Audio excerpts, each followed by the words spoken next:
E o desastre ambiental de Mariana em 2015 é também tema do livro Tragédia Mariana, a história do maior desastre ambiental do Brasil, da jornalista Cristina Serra. A obra, lançada no ano passado, alertava para a possibilidade de novas catástrofes como a de hoje em Brumadinho. Nós vamos conversar com a autora do livro. Boa noite, Cristina. Obrigado pela participação aqui conosco. Você mais do que nunca sabe bem e apontou que coisas como essa poderiam acontecer e, infelizmente, aconteceram, né, Cristina? Boa noite, Tainá e Gustavo. Obrigada pelo convite de poder falar aqui sobre esse assunto. Exatamente, o desastre de Mariana, quando se estuda o desastre de Mariana e o cenário político institucional em que aquela tragédia aconteceu, desde aquela época você já percebia que outro desastre desse tipo poderia acontecer, né? Então, Brumadinho também é uma tragédia anunciada.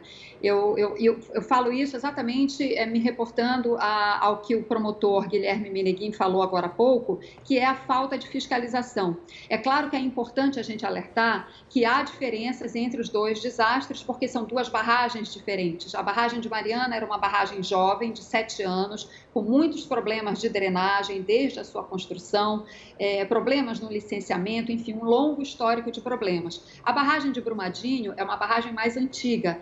Segundo as primeiras informações que eu apurei ainda agora à tarde, é uma barragem que tem cerca de 30 anos, que já não estava mais em operação, ela tinha parado de receber rejeito nos 2 últimos anos. Então, são situações diferentes, com particularidades, mas o cenário em que essas duas barragens se desenvolveram é o mesmo, de falta de fiscalização.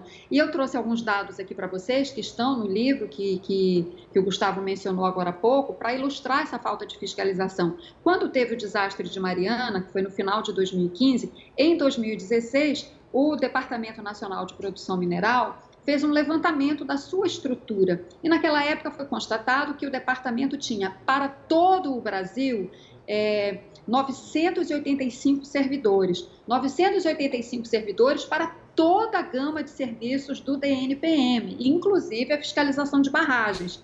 Desses 985 servidores, apenas 5 eram especializados em geotecnia, que é a formação técnica específica para quem fiscaliza a barragem.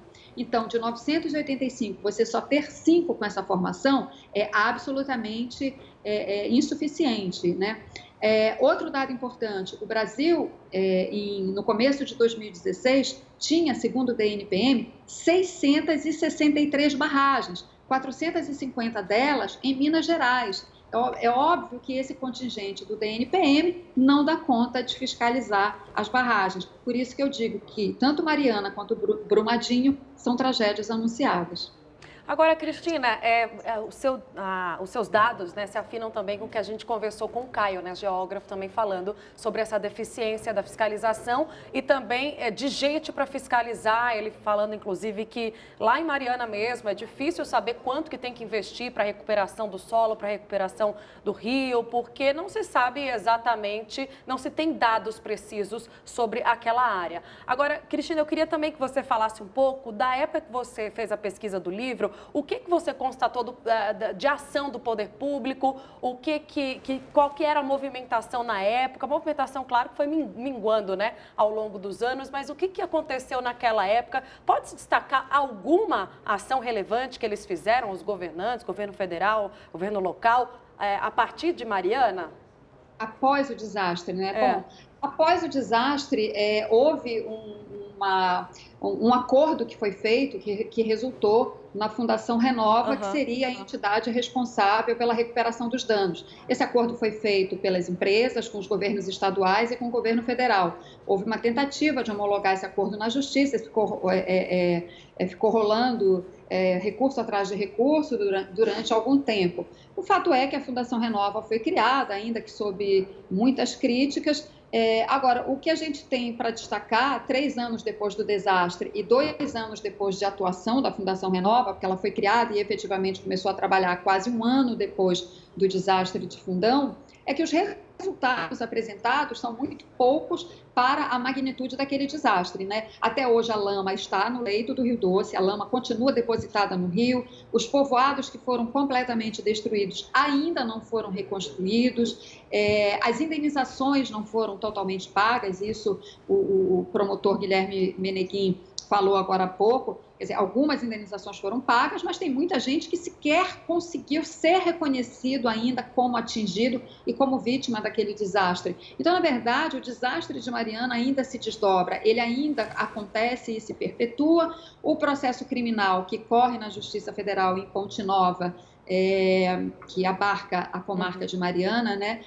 O processo criminal está longe de um desfecho, é um processo extremamente complexo, com milhares e milhares e milhares de documentos que eu tive que estudar, inclusive, para fazer o livro, e certamente o juiz federal responsável pelo caso está se debruçando sobre todos esses dados técnicos. São 21 réus, mais de 400 testemunhas a serem ouvidas. Então, não há a menor possibilidade de você ter uma previsão remota que seja de quando esse processo vai ter um desfecho e você verá as punições dos responsáveis pelo desastre de Mariana. Assim como na época do desastre houve uma força-tarefa do Ministério Público para conduzir a investigação e para que ela fosse rápida, deveria haver na Justiça Federal uma força-tarefa para que o julgamento também pudesse acontecer num tempo razoável.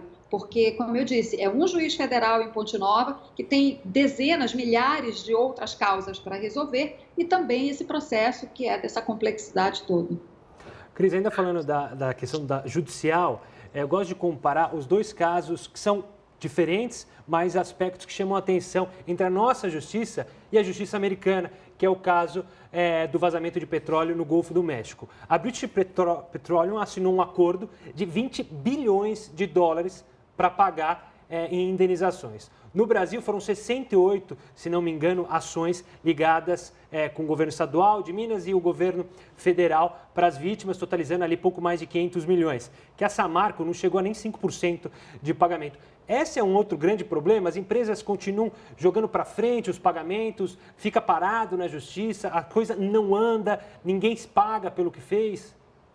Pois é, quando foi feito esse acordo entre as empresas, os governos estaduais e o governo federal, a tentativa era exatamente essa, fazer um acordo para que a coisa não ficasse anos e anos e anos na justiça. Ocorre que o acordo foi contestado pelo Ministério Público Federal porque os mais atingidos, as vítimas do desastre, não foram ouvidas no processo do acordo, ou pelo menos não foram ouvidas suficientemente. Inclusive, no livro eu conto a história toda do acordo, que é uma história extremamente complexa, há quem o defenda, há quem não o defenda, que faça críticas, mas o fato é que o Ministério Público Federal questionou esse acordo, e isso tudo acabou atrasando todo esse processo das indenizações. Como você mencionou, nos Estados Unidos a coisa corre mais rápida. No Brasil, a gente sabe que as coisas ocorrem mais lentamente. Inclusive, por isso mesmo, mais de 20 prefeituras que foram atingidas, né, de municípios que foram atingidos pela lama que vazou de Fundão e que percorreu o Rio Doce inteiro,